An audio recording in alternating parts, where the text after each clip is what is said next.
हमारे चैनल से जुड़ने के लिए YouTube पर गुलफान नेटवर्क को सब्सक्राइब करें और बेल आइकन प्रेस करें ताकि नई अपडेट जल्द ही मिले। हाज़िरी लगाएगा, उस आलिम के दिल से इल्म का नूर निकलेगा, उसके दिल से इल्म का नूर खत्म होगा।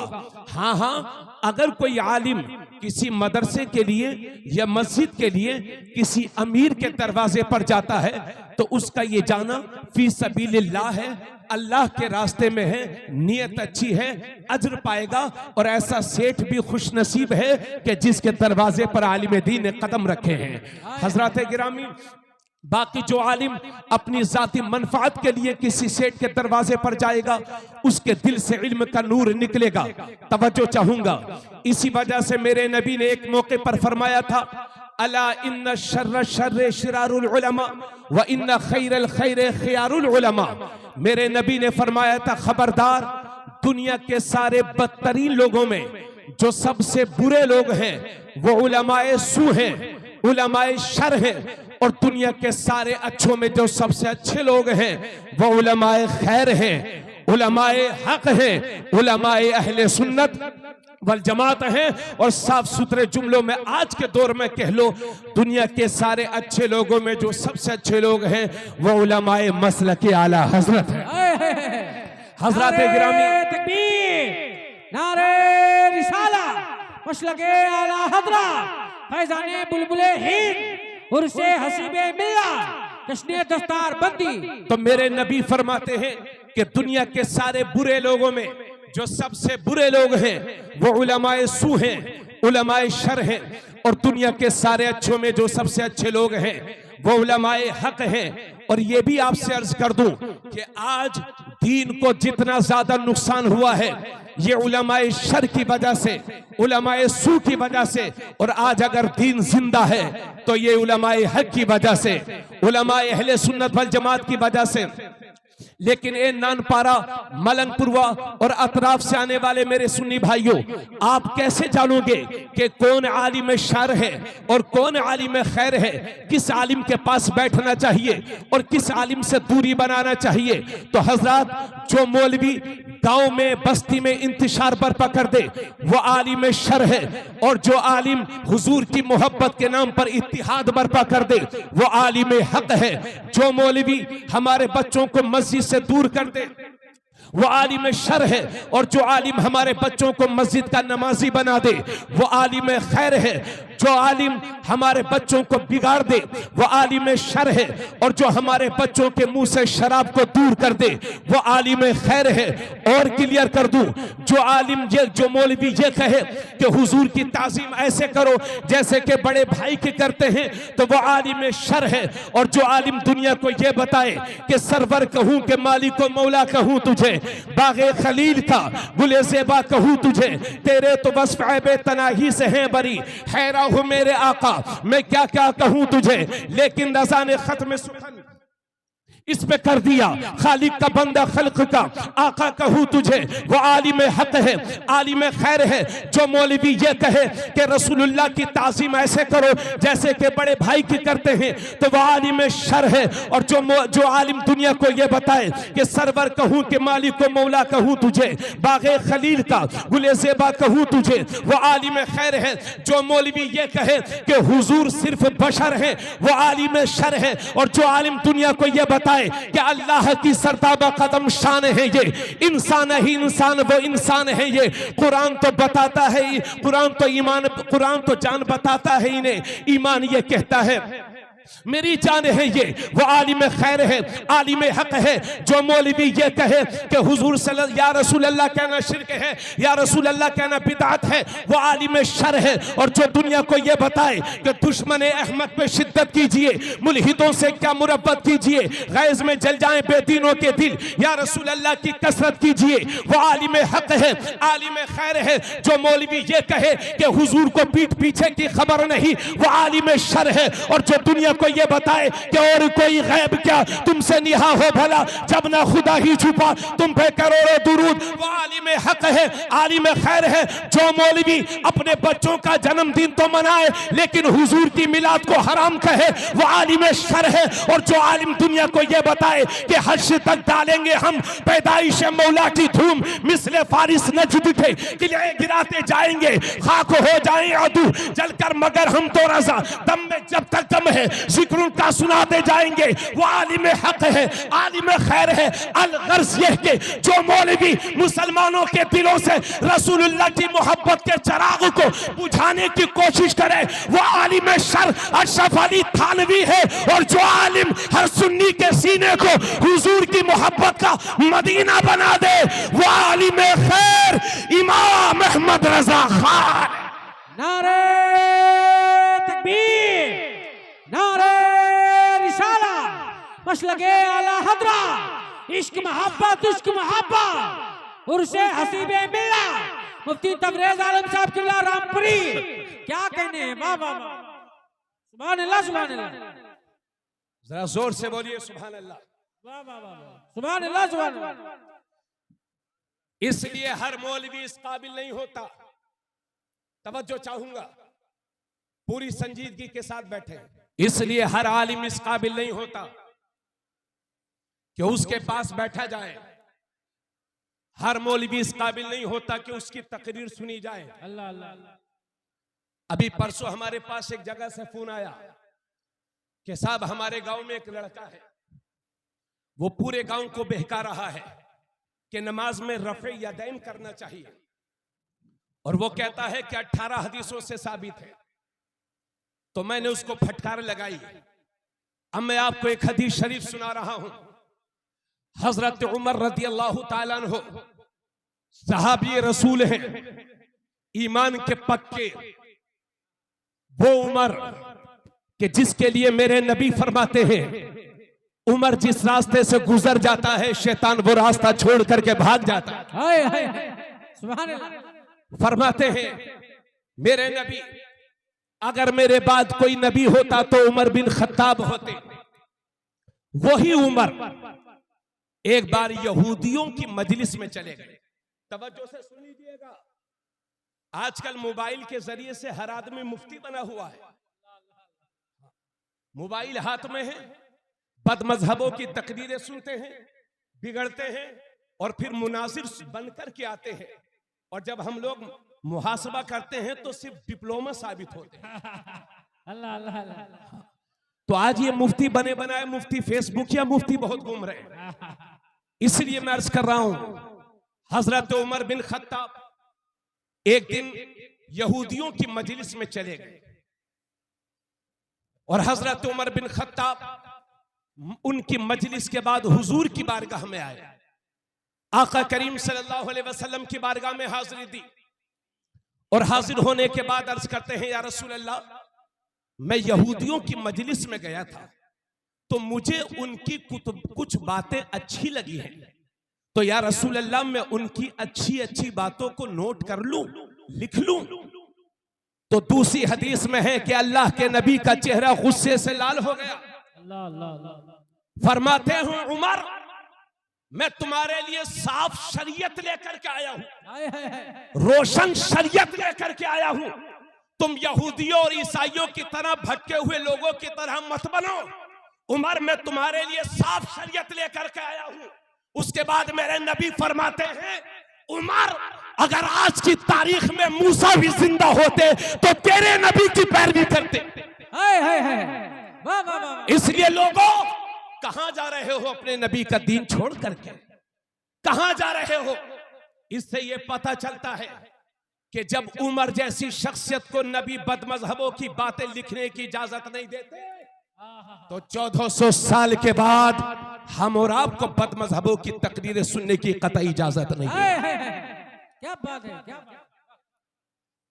आप नेट के जरिए से सिर्फ उलमाए अहले सुन्नत की तकरीरें सुने।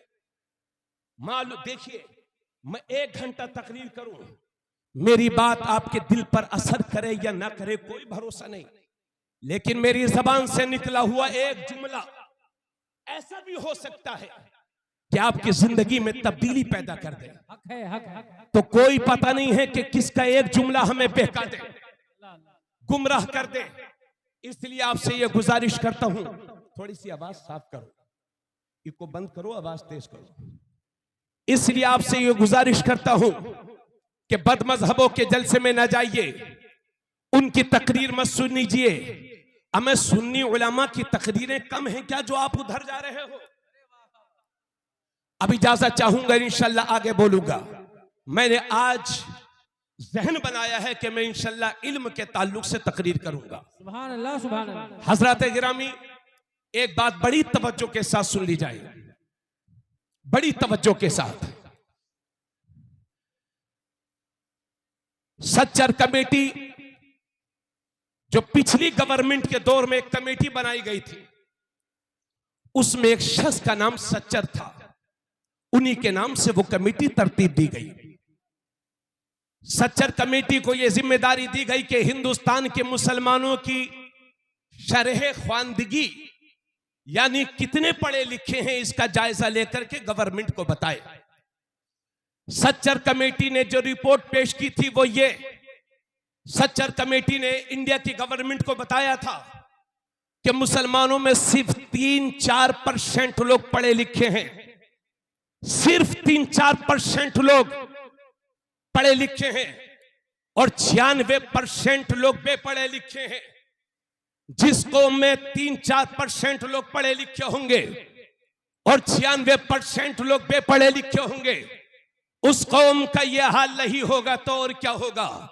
हालांकि हम उस नबी के मानने वाले हैं कि जब मेरे नबी पर पहली वही नाजिल हुई तो अल्लाह ने फरमाया, इक़रा बिस्मि रब्बिकल्लज़ी खलक़, खलक़ल इंसान मिन अलक़, इक़रा व रब्बुकल अकरम, अल्लज़ी अल्लम बिल क़लम, अल्लमल इंसान मा लम यअलम। नबी पर पहली बार गारे हिरा में ये 5 आयतें नाजिल हुई थी, जिसमें अल्लाह ने पढ़ने का जिक्र फरमाया है और कलम का जिक्र फरमाया है। तवज्जो के साथ सुनेंगे। अल्लाह के नबी सल्लल्लाहु अलैहि वसल्लम ने जब मक्का शरीफ में ऐलान नबुव्वत किया था तो सिर्फ 17 लोगों को लिखना आता था, सिर्फ 17 लोगों को। और वही मेरा पैगंबर 23 साल तबलीग करके जब जाहिरी दुनिया से रुखसत होता है तो 1.25 लाख साहबे किराम के हाथ कलम से सजे हुए थे, जिन्हें लिखना भी आता था, जिन्हें पढ़ना भी आता था। वाह वाह वाह। अल्लाह के नबी सल्लल्लाहु अलैहि वसल्लम के एक सहाबी कहते हैं, उतलुबुल इल्म लौ बिस्सीन, इल्म हासिल करो अगरचे तुम्हें चीन का सफर करना पड़े। जाहिर सी बात है 1400 साल पहले अरब से चीन का सफर कितना मशक्कतों वाला था। मेरे नबी के फरमान का मतलब यह है कि चाहे जिंदगी में जितनी भी परेशानी उठा लो, मगर अपने बच्चों को जाहिल मत रहने दो, इल्म दीन हासिल करो, ये मेरे नबी फरमाते हैं। अब जरा गौर फरमाएंगे, एक तरफ तो हमारी शरह ख्वानदगी का यह आलम है कि 96% लोग बेपढ़े लिखे हैं, और दूसरी तरफ हमारे मजहब में इतनी इल्म की ताकीद है। अब मुझे कह लेने दीजिए, बड़े अफसोस के साथ मुझे कहना पड़ता है। मौज़ा उल मुस्तफ़ा साहब तवज्जो चाहूंगा, मिसबाही साहब आपकी दुआएं चाहूंगा, आपकी तवज्जो तो हमेशा रहती है, बस दुआ दे दीजिए। हजरत गिरामी, मैं बड़ी जिम्मेदारी के साथ अर्ज करता हूं कि आज मुसलमानों में 2 जमातें हैं, एक अमीरों की जमात है, एक गरीबों की जमात है। अमीरों के बच्चे स्कूल्स में पढ़ते हैं, अमीरों के बच्चे यूनिवर्सिटीज में पढ़ते हैं, अमीरों के बच्चे कॉलेजेस में पढ़ते हैं, गरीबों के बच्चे मदरसों में पढ़ते हैं, गरीबों के बच्चे मकतबों में पढ़ते हैं। अगर आज हम किसी अमीर से कहें कि भाई अपने बच्चों को मदरसा भेज दो, अपने बच्चों को आलिम दीन बना दो, तो वो अमीर कहता है कि हजरत साहब कैसी बात करते हैं। अगर मेरा बच्चा मदरसे में पढ़ेगा, आलिम बनेगा, तो अपने बच्चों को बड़े बड़े स्कूल्स में कैसे पढ़ाएगा, बड़ी बड़ी यूनिवर्सिटीज में कैसे पढ़ाएगा। अगर हमारा बच्चा मदरसे से फारिग होगा तो अपने बच्चों की परवरिश कैसे करेगा। मौलाना साहब देखो ना, महंगाई का दौर है, और मौलाना साहब अगर हम अपने बच्चों को मदरसा भेज देंगे तो हमारे रिश्तेदार हमें ताना देंगे कि कहां तूने गरीबों में भेज दिया है, कहां तूने यतीमों में भेज दिया है। यह है हमारे अमीर तबके का जहन, इल्ला माशाअल्लाह। और हमारे स्कूल्स में पढ़ने वाले, कॉलेजेस में पढ़ने वाले और यूनिवर्सिटीज में पढ़ने वाले तलबा वो भी ये समझते हैं कि ये उलमा इंग्लिश की मुखालफत करते हैं, ये उलमा हिंदी की मुखालफत करते हैं, ये उलमा जदीद टेक्नोलॉजी की मुखालफत करते हैं, ये उलमा साइंस की मुखालफत करते हैं। अल्लाह की कसम लेकर के तबरेज़ आलम कादरी उर्से हसीबे मिल्लत से मेरी कौम तुझे ये बावर कराना चाहता है। और मेरी कौम के नौजवानों, हौसलेमंद नौजवानों, तुम्हें यकीन दिलाना चाहता हूं कि हमें हिंदी से कोई तकलीफ नहीं है, हमें साइंस से कोई परेशानी नहीं है, हमें इंग्लिश से कोई नफरत नहीं है। क्योंकि हम घर बनाते हैं तो हमें इंजीनियर्स भी चाहिए, हम बीमार होते हैं तो हमें डॉक्टर्स भी चाहिए, हम दुनिया के दूसरे मुल्कों के सफर भी करते हैं तो हमें इंग्लिश टीचर्स भी चाहिए। मगर हाँ, मैं ये चाहता हूं कि मेरा इंजीनियर हो तो ऐसा हो कि दुनियावी इंजीनियर बाद में हो, रसूलुल्लाह का सच्चा गुलाम पहले हो। मैं ये चाहता हूं कि मेरा डॉक्टर हो तो ऐसा हो कि तबीब जिस्मानी बाद में हो, तबीब रूहानी पहले हो। मैं ये चाहता हूं मेरा मास्टर हो तो ऐसा हो कि दुनियावी किताब बाद में पढ़े, अल्लाह की किताब पहले पढ़े। नारे तकबीर, नारे रिसाला, मसलके आला हज़रत, उर्से हसीबे मिल्लत, जश्ने दस्तार बंदी, मुफ्ती तबरेज़ आलम साहब किबला रामपुरी। वाह वाह, बहुत उम्दा, सुभान अल्लाह, सुभान अल्लाह, सुभान अल्लाह। जरा मोहब्बतों के साथ बोलिए सुभान अल्लाह। अरे बेटा बैठ जाओ, बैठ जाओ, इधर देखिए, मेरी बातों पर तवज्जो दीजिए। आप मत जाइएगा भाई, किसी की तबीयत खराब है तो वो जाता है जी, आपकी तो तबीयत ठीक है ना? अल्लाह बोलो भाई, या कुछ सूरे पढ़ के आप पे दम करूं?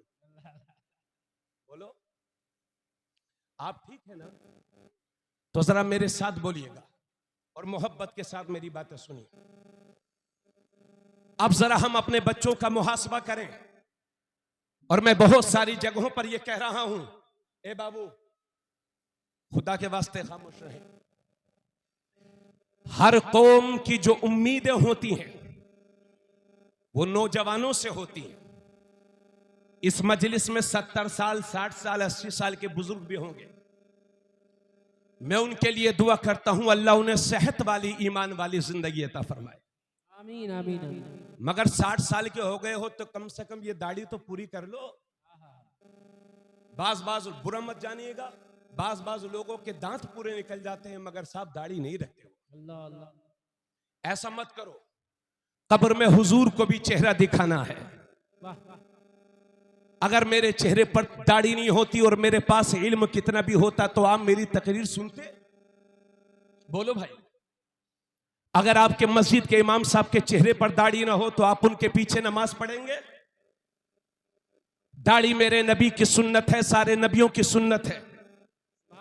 तो मैं ये अर्ज कर रहा था कि हर कौम के नौजवानों से उम्मीदें वाबस्ता होती हैं। वो घर तरक्की करता है कि जिस घर का नौजवान हौसलेमंद और जुर्रत और दिलेर होता है, और जिस घर का नौजवान बुज़दिल, शिकस्त खुर्दा और पस मुर्दा होता है, वो घर कभी तरक्की नहीं कर सकता। हक है, हक है। मैं इन बुजुर्गों के लिए दुआ कर सकता हूं, लेकिन नौजवानों, मेरी उम्मीदें तुमसे वाबस्ता है। हमारा फ्यूचर तुम हो, हमारा मुस्तकबिल तुम हो, हमारा कल तुम हो। अब जरा अपने नौजवानों को हाल देखो और ये भी याद रखो, जमाने में वही कौमें हुकूमतें करेंगी कि जिनके बच्चों के हाथ कलम और किताब से सजे होंगे। सुभान अल्लाह, सुभान अल्लाह। उन्हीं का राज चलेगा, वही सत्ता में रहेंगे, वही उन्हीं का इख्तिदार होगा जिस कौम के लोग पढ़े लिखे होंगे।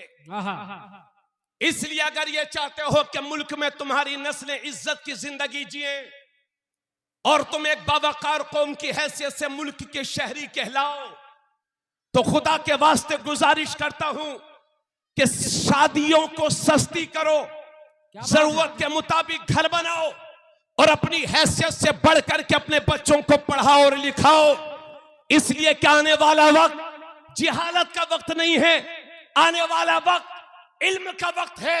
और यह भी याद रखना, दुनिया की सारी यूनिवर्सिटीज, दुनिया के सारे कॉलेजेस, दुनिया के सारे स्कूल्स ये डिग्री होल्डर बनाते हैं और कुरान बेहतरीन इंसान बनाता है। सब कुछ पढ़ाइए मगर अपने बच्चों को कुरान जरूर सिखाइए। नारे तकबीर, नारे रिसालत, मसलके आला हजरत, मजहबे इस्लाम, मजहबे इस्लाम। वाह वाह वाह, सुभान अल्लाह। आपको सुनाई आ रहा है ना? हाँ, एक चाचा बैठे हैं, वो मदरसे में हमारे पास जाते हैं। किसी ने इनको चढ़ा दिया तो हमारे पास मदरसा गए, कहे हमें नई मशीन दिलवाओ। हमने कहा कैसे? बोले आप तकरीर कर रहे हैं तो उसी वक्त हमारे कान जो है खराब हो गया था। अल्लाह ताला आपको शिफा अता फरमाए। आइएगा किसी दिन तो मेरी बातों को सुनिए। हमारी उम्मीदें किससे हैं? बोलो भाई, नौजवानों से। अब जरा पूरा मजमा तवज्जो फरमाइएगा। अपने नौजवानों के हाल बयान कर रहा हूं। जब हमारा बच्चा 10 साल का हुआ तो हमने उसके बाप ने 50 रुपए दे दिए, जाओ बेटे बालों को कलर करवा लो। अब कोई नीले करवा रहा है, कोई पीले करवा रहा है। छोटे छोटे बच्चों को बिगाड़ दिया है हमने। हमारा नौजवान 13-14 साल का हुआ तो इसकी दादी दुआ करते करते दुनिया से चली गई, अल्लाह मुझे पोता दे देना। और जब ये पोता पैदा हुआ तो कान छिदवा के दुरिये पहन के पोती बना घूम रहा है। हमें अल्लाह ने जब तुझे मर्द बनाया है तो मर्द बन के रहना। अल्लाह के नबी फरमाते हैं उन मर्दों पर अल्लाह की लानत है जो औरतों की मुशाबहत इख्तियार करते हैं, और उन औरतों पर अल्लाह की लानत है जो मर्दों की मुशाबहत इख्तियार करते हैं।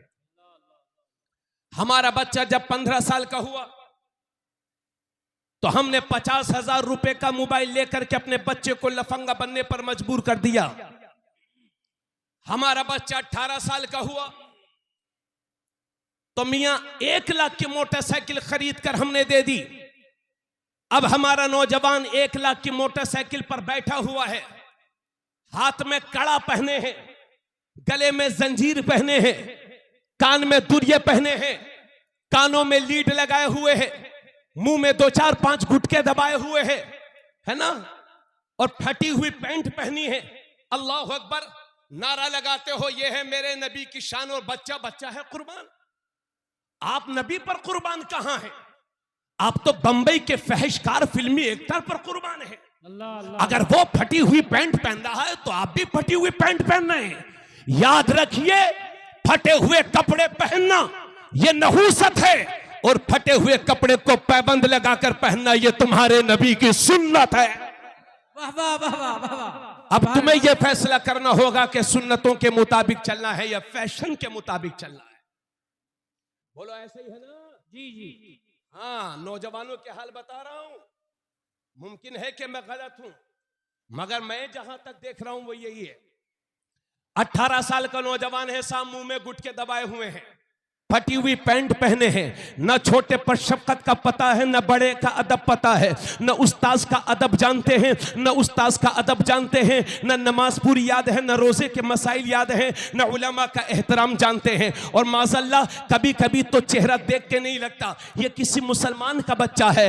वज़ा में तुम हो ना सारा तो तमद्दुन में हुनूद, ये मुसलमान हैं कि जिन्हें देख के शर्माएं यहूद। हजरात, अगर किसी के मजहब में कड़ा पहनना जायज़ हो तो वो पहने, उससे हमें कोई गर्ज नहीं, लेकिन तुम्हारे मजहब में कड़ा पहनना जायज नहीं है, तुम्हारे मजहब में हाथ में लाल धागा पहनना जायज नहीं है, तुम्हारे मजहब में गले में चैन पहनना मर्द को यह जायज नहीं है, तुम्हारे मजहब में एक से ज्यादा अंगूठी पहनना ये जायज नहीं है। तो एक तरफ तो हमारा ये हाल है और दूसरी तरफ हमारा ये हाल है कि चंद गुंडे मिल करके कभी यहां कभी वहां कभी उधर कभी इधर चंद गुंडे मिल करके हमारे बच्चों को घेर लेते हैं और जबरदस्ती कलिमाते कुफरिया कहलवाते हैं, कलिमाते शिरकिया कहलवाते हैं। अल्लाह तुम्हारी जानो माल की हिफाजत करे, मेरी भी जानो माल की हिफाजत करे। मगर ए मुसलमानों, अपने बच्चों को ये नसीहत किया करो कि बेटा, चाहे जिंदगी में जितनी भी बड़ी कुर्बानी कुर्बानी दे देना,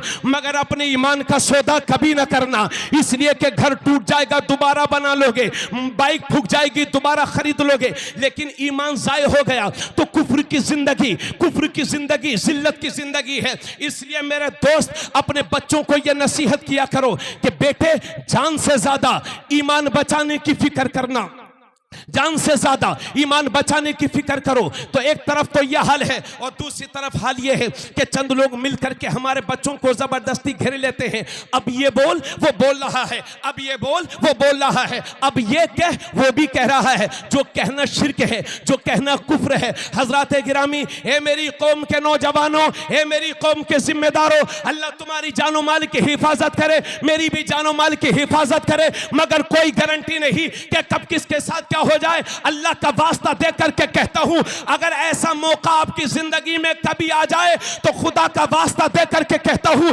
कि जिंदगी की आखिरी सांस तक अपनी जबान को कुफ्र की गिलाजत से पाक रखना, शिर्क की गिलाजत से पाक रखना और आखिरी दम तक ला इलाहा इल्लल्लाह बोलते रहना। क्योंकि अगर मौत का वक्त नहीं आया है तो कोई मार नहीं सकता और मौत का वक्त आ गया है तो कोई बचा नहीं सकता, मगर जिंदगी की आखिरी सांस तक ला इलाहा इल्लल्लाह बोलते रहना।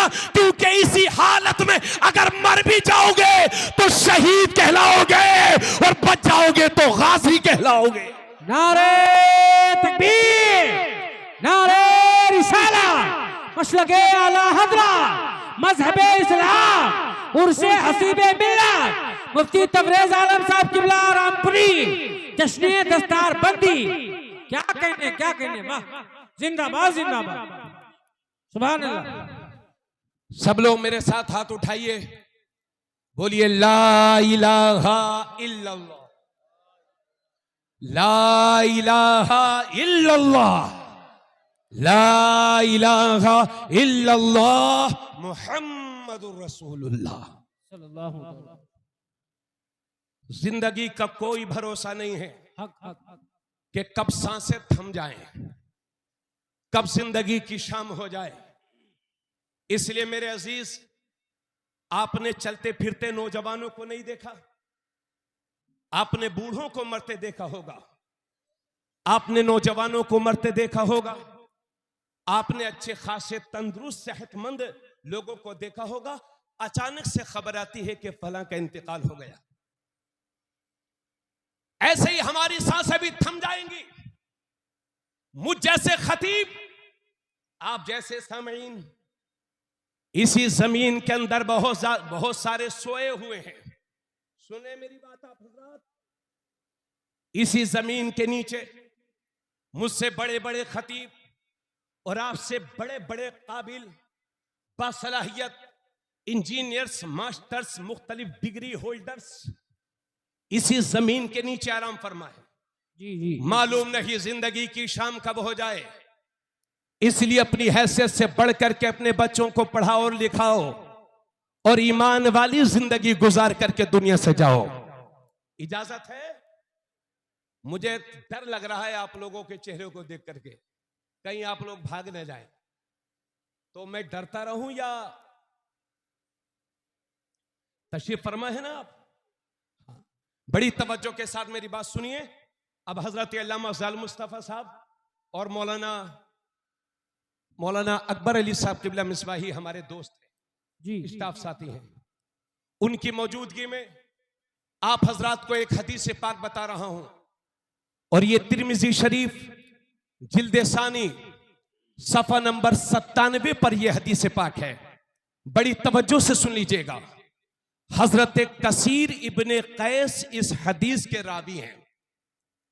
बहुत तवज्जो से सुनिएगा, बहुत कीमती हदीस है, इंशाअल्लाह ईमान में ताजगी आएगी माशाअल्लाह। हजरत कसीर इब्ने कैस इस हदीस के रावी हैं। हजरत कसीर इब्ने कैस कहते हैं कि मैं एक दिन दमिश्क की जामे मस्जिद में बैठा हुआ था। हजरत अबू दरदा जो सहाबी रसूल हैं उनके साथ में बैठा हुआ था। यह हजरत कसीर इब्ने कैस कहते हैं।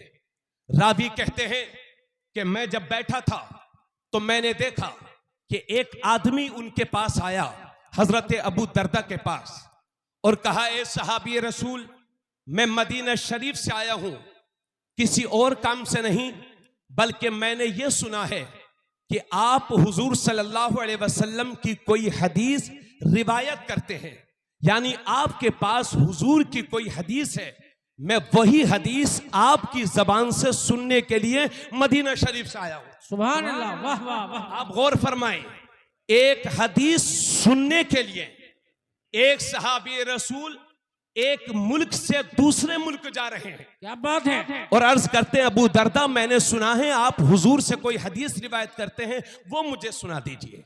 अब हजरत अबू दरदा ने जो हदीस सुनाई थी वो आप सुन लें। फ़इन्नी समिअतु रसूलल्लाह सल्लल्लाहु अलैहि वसल्लम यक़ूल मन सलका तरीक़न यतलुबु फ़ीहि इल्मा सलकल्लाहु बिही तरीक़न मिन तुरुक़िल जन्नह व इन्नल मलाइकता लतदउ अजनिहतहा रिज़ल लितालिबिल इल्म व इन्नल आलिम यस्तग़फिरु लहु मन फ़िस समावाति व मन फ़िल अर्द वल हीतानु फ़ी जौफ़िल मा व इन्न फ़ज़लल आलिमि अलल आबिद कफ़ज़लिल क़मरि लैलतल बदरि अला साइरिल कवाकिब व इन्नल उलमा वरसतुल अंबिया व इन्नल अंबिया लम युवरिसु दीनारन वला दिरहमा व इन्नमा वरसुल इल्म फमन अखज़हु अखज़ बिहज़्ज़िन वाफिर। सुभान। अरे इतनी बड़ी हदीस सुनाई आपको, कहां से कहां गए सहाबी, मोहब्बत के साथ बोलो सुभान अल्लाह, वाह वाह। अब तर्जमा सुने। हजरत अबू दरदा कहते हैं कि हाँ मैंने एक बार नबी की जबान से सुना था, अल्लाह के नबी ने फरमाया था मन सलका तरीक़न यतलुबु फ़ीहि इल्मा सलकल्लाहु बिही तरीक़न मिन तुरुक़िल जन्नह, कि जो इल्म हासिल करने के सिलसिले में किसी रास्ते पर चलेगा तो अल्लाह उसे जन्नत के रास्तों में से एक रास्ते पर चलाएगा। बोलते जाओ सुभान अल्लाह और जोर से।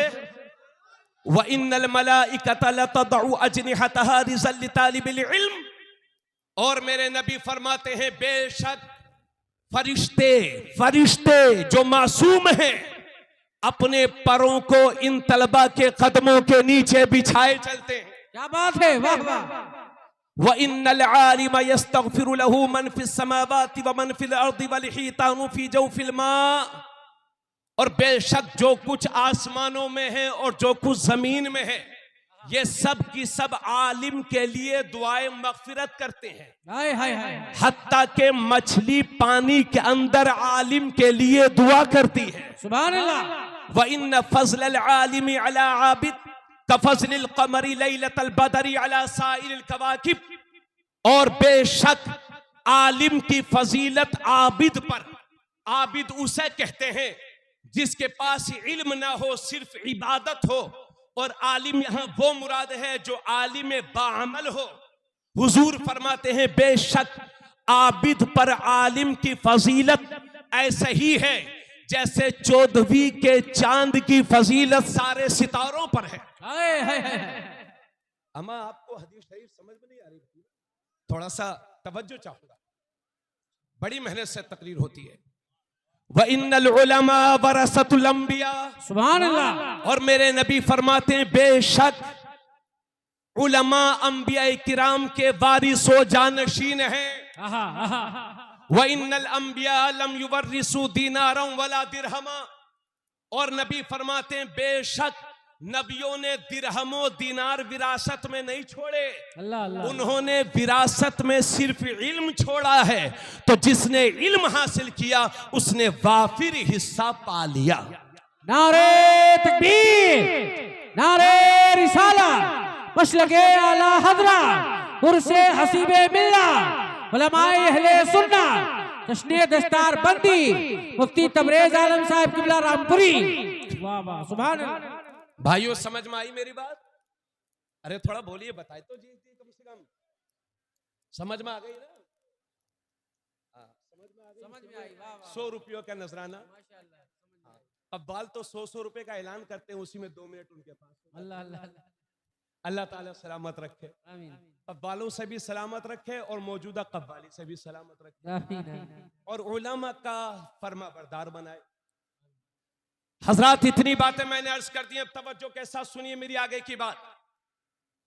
यह है उलमा की फजीलत, सुभान अल्लाह सुभान अल्लाह। और हजरात आका करीम सल्लल्लाहु अलैहि वसल्लम के एक सहाबी हैं हजरत मोहम्मद इब्ने सीरीन, वो फरमाते हैं इन्ना हाज़ल इल्म दीन फंजुरू अम्मन ताखुजू दीनकुम।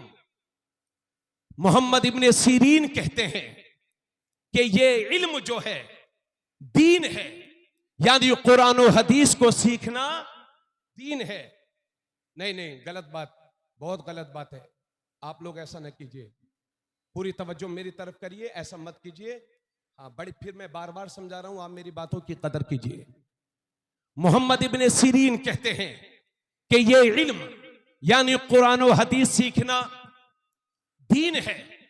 फंजुरू अम्मन ताखुजून दीनकुम अम्मन ताखुजू दीनकुम, तो तुम देख लो कि दीन किससे हासिल कर रहे हो।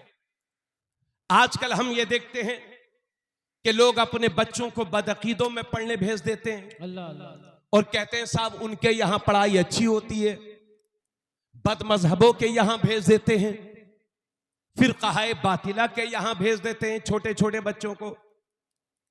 याद रहे, उलमा फरमाते हैं कि गुमराह से इल्म सीखना, खास तौर से इल्म दीन सीखना, गुमराह बददीन या दुनियादार से इल्म सीखना, यह गुमराही और बददीनी और दुनियादारी का सबब हुआ करती है। अल्लाह इसलिए अपने बच्चों को सुन्नी उलमा के यहां पढ़ाइए, सुन्नी मकतब में पढ़ाइए, बदमजहबों के मदरसे में अपने बच्चों को मत भेजिए। हजरात इंशाल्लाह आप देखेंगे कि कई बच्चे दारुल उलूम गौसुल वरा से इंशाल्लाह ताला फारिग होंगे। सुभान अल्लाह। पूरी तवज्जो रखें, आज ये बच्चे हाफिज कुरान हो रहे हैं। अल्हम्दुलिल्लाह हमारे मदरसे में अजीजुल उलूम नानपारा में तकरीबन 200 बच्चे पढ़ते हैं सुभान अल्लाह। बाहर के, बोलो सुभान अल्लाह। कभी कम या ज्यादा भी हो जाते हैं, ज्यादा भी हो जाते हैं, कम भी हो जाते हैं। तकरीबन 200 बच्चे पढ़ते हैं। अल्हम्दुलिल्लाह जिनके खाने पीने और नाश्ते का इंतजाम जो भी हो सकता है मदरसे वालों से वो करते हैं। सुभान अल्लाह। यही हालत दूसरे मदरसों की है, मगर हम अपने तलबा को बारात की तरह बेहतर खाना तो नहीं खिला सकते। मैं जिम्मेदारी के साथ कहता हूं, अगर आपने 3 दिन बच्चों का खाना देख लिया तो जिंदगी में कभी हमारे इन तलबा से नफरत नहीं करेंगे। एक हाफिज, मालूम है आपको, 3-3 साल, 4-4 साल, 5-5 साल लग जाते हैं, तब जाकर के एक हाफिज कुरान पैदा होता है। क्या बात है, क्या बात। मामूली मत समझना हिफ्ज कुरान को। और आलिम दीन एदादिया से लेकर कोई सामिना तक पढ़ता है, 9 साल में आलिम बनता है, कहीं 8 साल, कहीं 9 साल में। 9 साल आप पढ़ाएंगे अपने बच्चे को? आज के इंसान को सब्र ही कहां है। बच्चा जहां 16-17 साल का हुआ तो एक को हरियाणा भेज दिया, एक को मुंबई भेज दिया, एक को सऊदी अरबिया भेज दिया, जाओ बेटे कमा कमा के लाओ, तुम्हारा बाप मजे से गांव में पंचायत करे। यह है हमारे मदरसों के तलबा। और सुनिए मेरी बात, कभी कभी गर्मी की शिद्दत होती है, कभी कभी असातिज़ा डांट देते हैं, मार भी देते हैं, ये बच्चे उसको भी बर्दाश्त कर सकते हैं। मालूम है आपको, एक दिन मैं पढ़ा रहा था, इधर सुन बेटा, मैंने देखा कि एक छोटे से बच्चे का चेहरा मुरझाया हुआ है। मैंने कहा बेटा क्या बात है, क्या तुमने नाश्ता नहीं किया? तो बोले नहीं हजरत मेरे पास पैसे नहीं है। यकीन जानिए मेरी रूह तड़प गई और मैं आपसे दरखास्त करता हूं, बड़ी मेहनतों के बाद हमारे बच्चे कुरान के हाफिज होते हैं, दीन के आलिम होते हैं, और बदमजहबों को देखो तो वो अपने पेशवाओं को उठाए उठाए फिरते हैं, और हमारी कौम अपने उलमा के पैर खींचने में लगती है। जब तुम्हारे उलमा कमजोर होंगे तो फिर उनकी बातों में भी कमजोरी आएगी, और जब तुम्हारे उलमा तुम्हारी इज्जतें पाएंगे, तुम्हारे साथ खड़े होंगे, तुम्हारे हौसले उनके साथ होंगे, तो उलमा को ताकत मिलेगी, हिम्मत मिलेगी और बेहतर काम करेंगे। वाह वाह वाह वाह, क्या बात है, वाह वाह। अजीब माहौल बना रखा है। आरिफ भाई इधर सुने, आरिफ भाई माशाल्लाह, बात समझ में आ रही है? अब हमारे साथ क्या प्रॉब्लम है? हमारे साथ प्रॉब्लम यह है कि कोई हाफिज है, किसी ने मदरसे में 2 साल पढ़ा है, सैयद साहब आ गए, नारा लगाइए खड़े होकर के, अरे तकबीर, नारे तकबीर, नारे तकबीर।